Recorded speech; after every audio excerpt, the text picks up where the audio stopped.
What's up everyone? On the first special Saturday, I'll be making a review of a new hero because I want to keep up the tradition of making a video about every new hero and I still haven't done one for Sir Benzington. So let's go. He's a melee hero and his stats are slightly above average but really nothing too special. His first skill, Just, costs quite a bit of mana.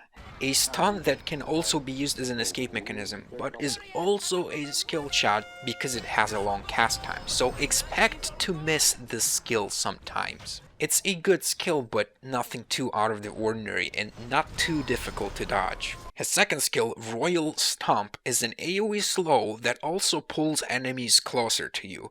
Costs a lot of mana for what it does and honestly is a terrible skill. It feels like whoever was making this hero ran out of ideas and put a random skill onto him. If you find yourself leveling it up early instead of his other skills, then you probably don't really understand what you're doing. A weird skill with a minor effect that is most of the time barely noticeable and serves mainly to drain your mana for no good reason. His third skill, Lance Along, is probably the main skill of the hero's design in my opinion. It implements the concept of a hero that is essentially ranged but benefits from melee item effects like the Logger's Hatchet. Leveling it up will give an increase of 40 damage minimum and 90 damage maximum per level, compared to Joust, which gives 70 per level.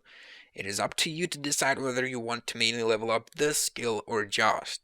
It boosts your range to 428 once active, but be careful as it is quite easy to misclick and attack a creep instead. The charge mechanic will give you charges for attacking and it will remove all the charges if you stop. This mechanic alone makes the hero a bad side lane hero because you have to keep attacking and pushing the lane if you want to have the full benefit of your Lance Along available at any moment.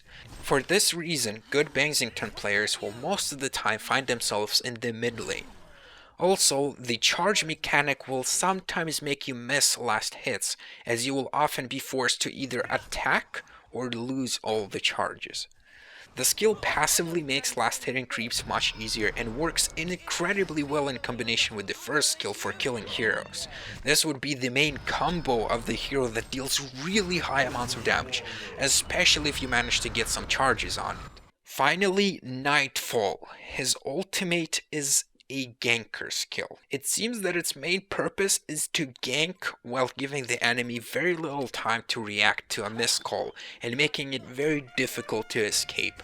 It's one of the weirdest skills aesthetically, as it makes a beaver on a horse jump off the screen, and I'm not sure how much that belongs in HoN. The skill can be easily dodged with any form of escape mechanism and a bit of timing.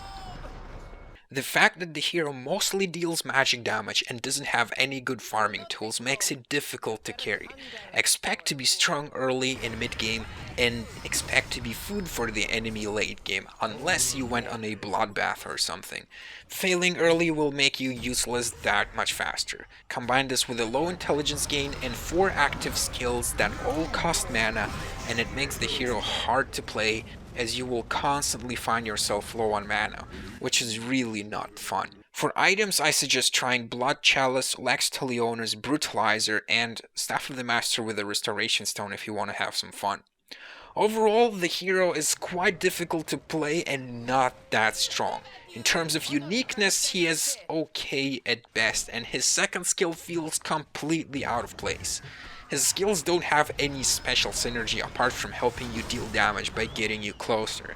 That's like putting 4 damage skills on a hero and calling it synergy. I am not impressed. If this was a cat on a horse, I'd give it a higher rating, but I have to give it a 5 out of 10. It is an average hero that doesn't really add much to the game. Oh my god! Why such a low rating? This is horrible. This hero is not that bad. He has some unique skills. But that's the point. I think it should be expected for a hero to have somewhat unique skills. I think we should have standards. If this hero didn't have unique skills, I'd give him a 2 out of 10. And really, to get a higher rating, I expect the skills to be really, really unique and work really well together. 5 out of 10 is average, and this is what this hero is. Quick tips on how I would fix this hero. I would remove the mana cost from his second skill. I don't see any special reason for a skill this poor to cost that much mana. Removing the cost will make the skill and the hero much more fun to use, while also making a build order that involves leveling this skill early viable. The other obvious thing is to add some actual synergy and make him a better ganker, because at the moment he is mediocre at best. When ganking, it's very rare that you will have any charges on your third skill, so making his other skills add charges to it when used sounds like a good idea. This would make a successful combo and a single attack bring you to full charges, so that you can proceed to do what this hero is supposed to do. As a final note, I want to mention that S2 games have changed their direction with heroes, and will now release them when they feel like they're ready, instead of on a schedule. Hopefully this approach will produce higher quality heroes. But that's kinda it. Hope you guys enjoyed this video, and I'll see you next time. His first skill, Joust, cost... His first skill, Joust, cost... His first skill, Joust. His first skill, Joust. Joust. His first skill, Joust. Fuck! I gotta buy another one. Don't get me Make montages. Oh my god, I deal so much damage. I want to kill someone. Oh my god, please let me kill this guy.